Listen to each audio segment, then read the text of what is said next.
ایک تحریک چل رہی ہے وہ اسرائیل اور امریکہ کی مصنوعات کا بائیکاٹ کرنے، یہ بھی کچھ غیرت مند مسلمان ایسی تحریک چلا رہے ہیں اور سنا ہے کہ اس کا کچھ اثر بھی ہو رہا ہے۔ اس میں ایک بات مجھ سے بار بار پوچھی جاتی ہے، وہ یہ ہے کہ یہاں پر جو فرینچائز ہیں جیسے میک ڈونلڈ ہے یا کے ایف سی ہے یا اس قسم کے جو کمپنیاں ہیں جن کے کھانے جن کی غذائیں وغیرہ بکتی ہیں، اس کے جو مالک ہیں وہ مسلمان ہیں، پاکستانی ہیں۔ البتہ چونکہ فرنچائز کا انہوں نے معاہدہ کر رکھا ہے، لہذا 5% یا 10% آمدنی کا حصہ وہ ان کمپنیوں کو جاتا ہے۔ تو اگر ان کا بائیکاٹ کیا جائے گا تو خود ان مسلمانوں کو نقصان پہنچے گا جو کہ فرنچائز لیے بیٹھے ہیں۔ تو میں اس کے جواب میں ایک بات عرض کرتا ہوں، وہ یہ کہ یہ مسئلہ فتوے کا نہیں ہے، یہ ایمانی غیرت کا مسئلہ ہے، غیرت ایمانی کا مسئلہ ہے۔ کسی مسلمان، کسی غیرت مند مسلمان کو یہ گوارا نہیں ہونا چاہیے کہ اس کی آمدنی کا 1 پیسہ بھی کسی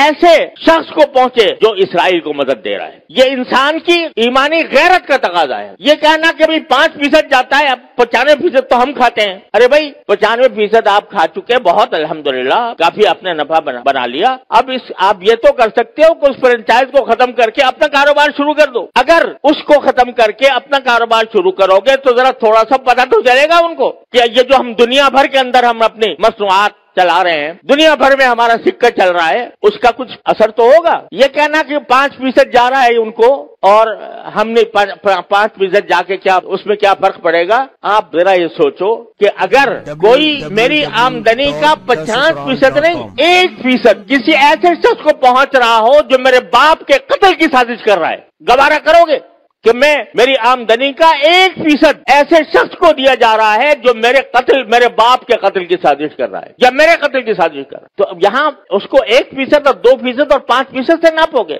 لوگ فتوے کی بات کرتے ہیں، یہ فتوے کا مسئلہ نہیں ہے، یہ ایک غیرت ایمانی کا مسئلہ ہے، اور اس غیرت ایمانی کے تحت یہ میں سمجھتا ہوں کہ کسی غیرت مند مسلمان کو اس کا اقدام نہیں کرنا چاہیے۔ لہذا یہ بھی اس کوشش کا ایک حصہ ہے۔ اور اس وقت یوں سمجھو کہ میں تو یہ سمجھتا ہوں کہ ایک لحاظ سے پوری امت مسلمہ حالت جنگ میں ہے، پوری امت مسلمہ حالت جنگ میں ہے، کیونکہ یہ حملہ صرف فلسطینیوں پر نہیں ہو رہا، معال کار اس کا اثر پورے عالم اسلام پر پڑنے والا ہے، لہذا حالت جنگ میں ہے۔ جب اس حالت جنگ میں ہے تو جو لوگ عالم اسلام کے خلاف یہ سازش کر رہے ہیں ان کو کسی طرح بھی نفع پہنچانا، چاہے وہ 1 پیسے کا ہو، یہ ایک مسلمان کی غیرت کو اسے گوارا نہیں کرنا چاہیے۔ لہذا میں اس بات کی حمایت کرتا ہوں کہ ایسی چیزوں کا بائیکاٹ کیا جائے جس کا فائدہ ان طاقتوں کو پہنچ رہا ہے۔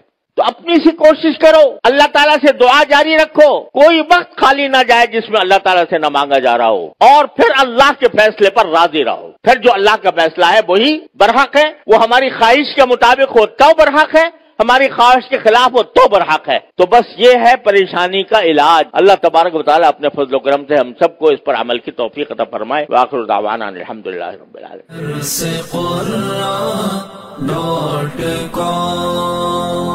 www.darsequran.com